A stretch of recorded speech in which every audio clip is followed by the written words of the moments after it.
Selamat pagi pemirsa, kembali lagi bersama saya Nabila dan rekan saya Modesta. Pada kesempatan kali ini, kami akan mengajak Anda untuk melihat lebih dekat ke salah satu situs bersejarah yang sangat penting bagi bangsa Indonesia, yaitu Museum Sumpah Pemuda di Jakarta. Ya, museum ini menjadi saksi lahirnya Ikrar Sumpah Pemuda tahun 1928. Untuk mengetahui lebih jelas suasana dan bersejarah di lokasi sana, yuk ikuti kami bersama Reporter kami, Nazia dan Daniel. Baik, terima kasih Modesta dan Nabila dari studio. Halo pemirsa, bagaimana nih kabarnya? Pada hari ini, saya Nazia dan rekan tim saya Daniel Kautsar akan mengajak Anda untuk menyusuri jejak sejarah perjuangan para pemuda bangsa di Museum Sumpah Pemuda yang letaknya ada di Jalan Keramat Raya nomor 106, Jakarta Pusat. Benar sekali pemirsa, gedung bersejarah ini dulunya adalah rumah pribadi seorang dokter dan keturunan pengusaha Tionghoa, Si Kong Lian, yang juga termasuk alumni sekolah dari Stovia. Kemudian, rumah pribadi ini disewakan sebagai rumah indekos bagi para pelajar Stovia dan RHS, karena mayoritas dari mereka berasal dari luar Batavia. Dan tahukah Anda bahwa dulunya kawasan ini disebut juga dengan Waldhof-Reden yang dalam bahasa Belanda berarti tempat yang tenang dan juga nyaman. Nah, dari sinilah awal mula cerita para pemuda bangsa dimulai. Nah, Daniel, gimana sih atmosfer di Museum Gedung Sumpah Pemuda ini? Karena kami sudah ada di depan Gedung Sumpah Pemuda, kami akan mengajak kalian untuk menelusuri isi dari Gedung Sumpah Pemuda ini. Nah, tanpa lama-lama, yuk kita kepoin. Let's go!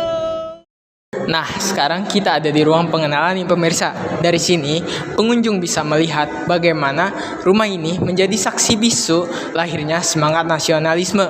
Tersedia pula timeline sejarah penting, mulai dari Budi Utomo pada tahun 1908 hingga lahirnya Sumpah Pemuda pada tahun 1928. Pemirsa, selanjutnya saya sudah berada di ruang 2, yaitu ruang organisasi. Nah, di sini kita diperkenalkan dengan organisasi pemuda dari berbagai daerah seperti dari ada Jong Java, Jong Celebes, Jong Batak, hingga pemuda kaum Betawi. Nah, masing-masing organisasi ini memiliki identitas unik berupa bendera yang disebut juga dengan vandel. Tak hanya itu, di sini juga terdapat kegiatan dokumen, surat kabar, hingga majalah yang dibuat langsung oleh para pemuda saat itu. Sekarang kita lanjut ke ruang pemuda bergerak. Ruangan ini menampilkan semangat pergerakan melalui Kongres Pemuda 1 serta dokumen penting Manifesto 1925 dari Perhimpunan Indonesia yang menyerukan prinsip kemerdekaan. Di sini kita juga bisa melihat replika surat undangan Kongres Pemuda 2 lengkap dengan gambaran 3 kali sesi rapat yang menjadi sejarah besar. Nah, pemirsa, disinilah puncaknya. Disinilah ruang Kongres Pemuda 2. Disinilah pada tanggal 28 Oktober 1928 Sumpah Pemuda dideklarasikan. Dan yang tak kalah istimewa dari ruangan ini pula, untuk pertama kalinya lagu Indonesia Raya diperdengarkan oleh W.R. Supratman dengan alunan biolanya yang menggetarkan semangat para pemuda bangsa.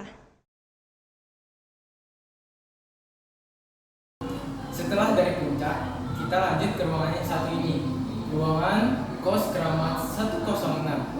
Lihatlah pemirsa, inilah perkembangan gedung dari zaman ke zaman. Mulai dari rumah pribadi, rumah indekos, toko bunga, kantor bea cukai, hingga akhirnya ditetapkan menjadi Gedung Sumpah Pemuda. Termasuk dokumentasi ketika para tokoh pemuda tinggal dan berdiskusi di rumah ini. Nah, pemirsa, yang tak kalah menarik dan juga unik dari ruangan ini, yuk langsung aja kita tanya ke petugasnya yang terkait.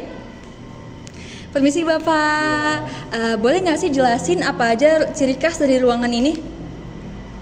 Di ruangan ini kita menceritakan tentang Indonesia Raya, di mana di sini ada koleksi dari biola W.R. Supratman. Kurang lebih untuk bentuk dan bentuknya biola itu hampir sama dengan yang asli. Bisa dilihat di belakang kakaknya ini, kurang lebih bentuk dari biola asli itu seperti ini. Jadi seperti itu. Nah, setahu saya di sini juga ada versi Indonesia Raya yang aslinya tuh gimana nanti Pak? Ya benar, di sini kita terdiri dari 3 stanza versi dari ciptaan W.R. Supratman. Jadi bisa dilihat di belakang relief dari versi 3 stanza dari lagu Indonesia Raya. Wah, keren sekali ya teman-teman pemirsa. Di sini ternyata kita juga bisa melihat biola asli W.R. Supratman, juga lagu Indonesia Raya ciptaan W.R. Supratman yang aslinya. Nah, gimana nih teman-teman? Makin penasaran nggak sih sama ruangan sama museum ini?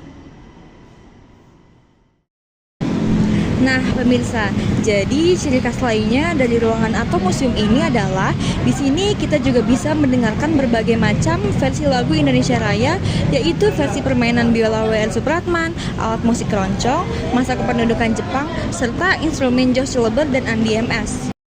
Selanjutnya, kita ada di ruang setelah Sumpah Pemuda.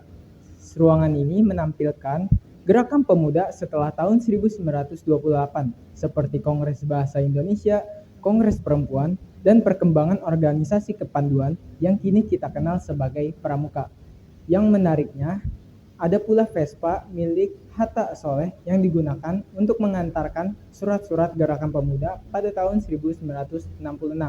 Simbol menandakan bahwa perjuangan tidak berakhir di satu generasi saja. Nah, pemirsa, ini adalah ruangan akhir dari museum ini, yaitu ruangan yang menunjukkan harapan. Maka dari itu, ruangan ini disebut juga dengan ruangan harapan. Ruangan ini disebut juga ruangan harapan karena di sini dijelaskan bahwa pemuda Indonesia bisa membanggakan atau mengharumkan nama Indonesia bahkan sebelum usia mereka 30 tahun. Sebuah ajakan bagi kita semua untuk terus berkarya, pantang menyerah, dan meneruskan semangat para pemuda yang telah meletakkan dasar persatuan bangsa. Dari rumah sederhana di Keramat 106, semangat kebangsaan mulai tumbuh dan berkembang. Museum ini bukan hanya tempat untuk menyimpan sejarah, tapi juga pengingat akan pentingnya peran pemuda. Nah, jadi jika kalian ingin merasakan langsung perjuangan para Sumpah Pemuda, jangan ragu untuk datang ke museum ini. Sumpah Pemuda, salam merdeka. Luar biasa ya Bill, bagaimana semangat para pemuda dapat kita rasakan kembali melalui museum tersebut. Betul sekali Modesta, semoga generasi muda terus maju untuk mempersatukan bangsa. Dari studio kami pamit, terima kasih atas perhatian Anda. Sampai jumpa.